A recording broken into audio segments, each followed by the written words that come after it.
Hello friends, आज हम लोग पढ़ेंगे क्लास 10 का चैप्टर नंबर 10 जिसका नाम है प्रकाश। तो आज का जो हमारा हेडिंग है डियर उसका नाम है अपवर्तन क्या होते हैं। तो जो पॉइंट्स हम आज डिस्कस करने वाले हैं उसमें पहला जो हमारा पॉइंट्स होगा उसका नाम है प्रकाश का अपवर्तन। दूसरा हम लोग पढ़ेंगे प्रकाश अपवर्तन के नियम। तीसरा पढ़ेंगे प्रकाश अपवर्तन के कुछ उदाहरण। फिर चौथा पढ़ेंगे हम लोग अपवर्तनांक क्या होता है। फिर पढ़ेंगे हम लोग निरपेक्ष अपवर्तनांक क्या होता है। फिर प्रकाश सघन माध्यम, प्रकाशिक विरल माध्यम। तो आइए डियर सबसे पहला पॉइंट्स हम लोग डिस्कस करते हैं जिसका नाम है प्रकाश का अपवर्तन।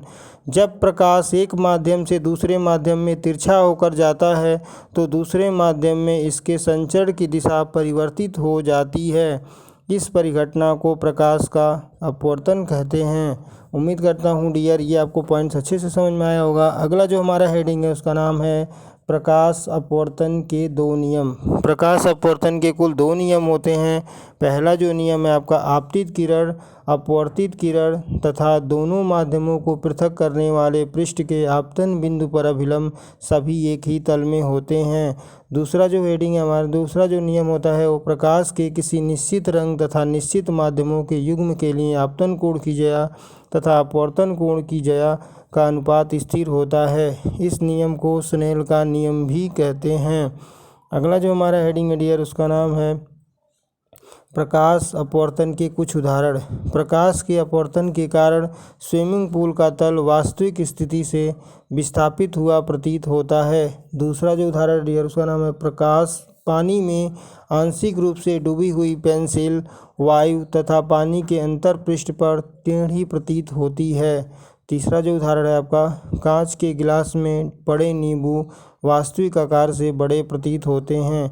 चौथा जो उदाहरण है आपका उसका नाम है कागज़ पर लिखे शब्द ग्लास स्लैब से देखने पर ऊपर उठे हुए प्रतीत होते हैं। तो ये आपके चार उदाहरण हो गए प्रकाश के अपवर्तन। अगला हेडिंग देखेंगे डियर इसका नाम है अपवर्तनांक।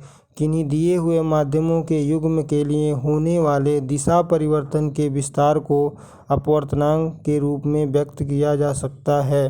तो ये आपका हो गया अपवर्तनांक के बारे में। आगे हम देखते हैं डियर इसका नाम है निरपेक्ष अपवर्तनांक। यदि माध्यम 1 निर्वात या वायु है तब माध्यम 2 का अपवर्तनांक निर्वात के सापेक्ष माना जाता है। यह माध्यम का निरपेक्ष अपवर्तनांक कहलाता है। n = c/v। c जो होता है वो प्रकाश का वेग है जिसकी वैल्यू होती है 3 × 10⁸ मीटर सेकेंड इनवर्स। हीरे का अपवर्तनांक सबसे अधिक होता है। हीरे का अपवर्तनांक 2.42 होता है।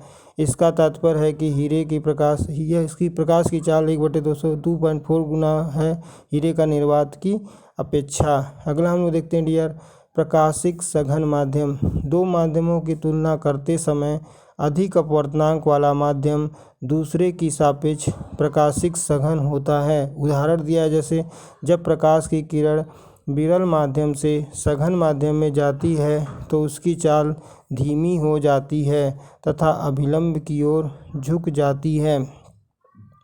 तो ये आपका होता है प्रकाश का सघन माध्यम। अगला हम लोग हेडिंग देखेंगे डियर जिसका नाम है आपका प्रकाशिक विरल माध्यम। दो माध्यमों की तुलना करते समय कम अपवर्तनांक वाला माध्यम प्रकाशिक विरल माध्यम है।